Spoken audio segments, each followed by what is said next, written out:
semuanya, kembali lagi di channel Sosio Malik. Kali ini kita kembali dalam pembahasan materi sosiologi. Nah, kali ini kita akan membahas mengenai apa itu primordialisme gitu ya.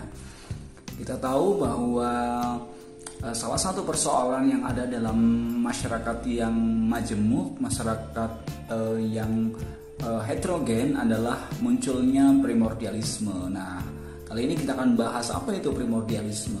Baik, kita mulai ya. Nah, primordialisme itu salah satu istilah yang berasal dari dua kata ya, yaitu primus dan ordiri. Primus itu artinya pertama, ordiri artinya tenunan atau ikatan. Sehingga primordial sebenarnya diartikan sebagai sebuah ikatan utama di dalam kehidupan seseorang, yaitu hal-hal yang dibawanya sejak lahir seperti suku, ras, klan, asal-usul kedaerahan, dan agama. Nah, jadi primordial sendiri adalah ikatan yang melekat atau yang dibawa oleh individu, oleh seseorang sejak dia lahir. Yang tadi sudah dijelaskan bahwa ada suku, ada ras, ada klan, asal-usul maupun agama. Sehingga primordialisme ini kemudian diartikan sebagai sebuah sikap yang memegang erat sesuatu yang dibawa sejak lahir, baik terkait dengan tradisi, adat istiadat, suku bangsa, ras, agama, kepercayaan, daerah asal kelahiran, serta segala sesuatu yang ada di dalam lingkungan pertamanya. Nah, inilah yang disebut sebagai primordialisme. Nah, kemudian primordialisme ini kemudian dibagi menjadi beberapa jenis ya. Setidaknya dalam penjelasan video kali ini ada 3 jenis primordialisme. Yang pertama ada primordialisme suku, yaitu ketika seseorang yang terikat dengan sukunya sendiri daripada suku yang lain. Artinya seseorang yang kemudian berasal dari suku A kemudian sangat terikat dengan kesukuannya sehingga kemudian kemana-mana sangat terikat, bahkan selalu mengidentifikasikan diri dengan suku tersebut, dan kemudian dimanapun dia berada kemudian masih terikat dengan hal-hal yang melekat dalam kesukuannya. Itu adalah primordialisme suku. Misalkan teman-teman yang berasal dari suku Jawa ketika berada di luar Jawa masih tetap terikat dengan kesukuan Jawanya, melaksanakan tradisi Jawa dan kemudian menggunakan simbol-simbol dan bahasa Jawa sebagai bagian dari kesukuannya. Itulah contoh dari primordialisme suku. Yang kedua ada primordialisme agama, yakni suatu primordialisme ketika seseorang itu berpegang teguh kepada suatu agama tanpa menghormati dan berbuat adil terhadap pemeluk agama lain.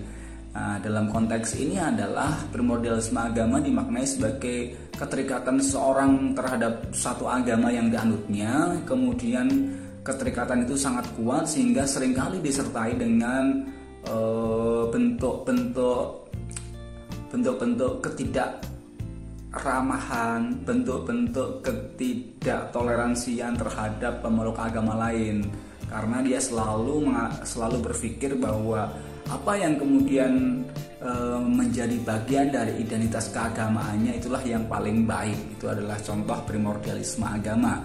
Kemudian primordialisme yang ketiga adalah primordialisme kedaerahan, yaitu ketika seorang terikat dengan daerahnya sendiri ketimbang daerah yang lain ya.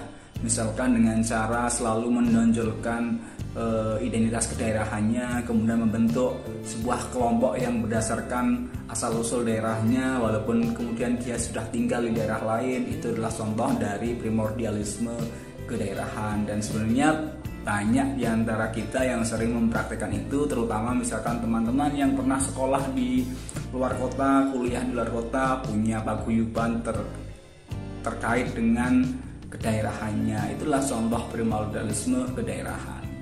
Nah, kemudian berikutnya, apa sih yang menjadi faktor penyebab munculnya primordialisme? Nah, yang pertama adalah adanya sesuatu yang dianggap istimewa dalam suatu kelompoknya seperti agama, budaya, dan suku, sehingga orang tersebut kemudian merasa atau menganggap bahwa dirinya harus terikat pada hal-hal yang kemudian pertama kali ia kenal, karena merasa bahwa agamanya, asal-usulnya, budayanya, dan sukunya adalah suku yang paling baik. Ya, itu faktor yang pertama. Faktor yang kedua, adanya suatu sikap untuk mempertahankan keutuhan suatu kelompok dari ancaman luar. Nah, sehingga seringkali primordialisme itu juga disebabkan karena adanya sikap untuk mempertahankan keutuhan kelompoknya karena takut dengan ancaman dari luar, sehingga mereka harus memperkuat ikatan hal-hal yang kemudian dia miliki atau dia dapatkan sejak lahir. Kemudian faktor penyebab yang ketiga adalah adanya nilai yang berkaitan dengan sistem keyakinan seperti nilai agama. Ya, biasanya setiap masyarakat itu punya nilai yang menganggap bahwa apa yang kemudian dia dapatkan dari sejak lahir adalah yang paling baik, yang paling melekat dalam dirinya, yang paling cocok dengan dirinya, sehingga ia kemudian selalu mempertahankan dan bersikukuh tentang apa yang dia dapatkan sejak lahir dan mempertahankannya, dan kemudian menganggap bahwa itu adalah satu-satunya yang paling benar dibandingkan yang lain. Itu adalah faktor-faktor penyebab primordialisme. Nah, pertanyaannya adalah ketika sudah muncul primordialisme, kira-kira apa sih dampaknya? Nah, ternyata primordialisme itu tidak selalu berdampak negatif, tapi juga ada dampak positifnya. Setidaknya di sini dampak primordialisme dibagi menjadi dua, ada dampak positif dan ada dampak negatif. Nah, dampak positifnya yaitu primordialisme dapat meneguhkan kecintaan kita terhadap tanah air, ya. Karena dengan primordialisme maka sikap nasionalisme, sikap cinta tanah air kemudian tertanam kuat dalam diri seseorang, sehingga ini akan memperkokoh semangat patriotisme. Seperti dampak positif yang kedua, yaitu mempertinggi semangat patriotisme, rela berkorban demi kecintaannya pada kedaerahannya atau pada bangsanya atau kepada agamanya, bahkan kepada tanah airnya. Kemudian dampak yang positif yang ketiga adalah menjaga keutuhan dan stabilan budaya.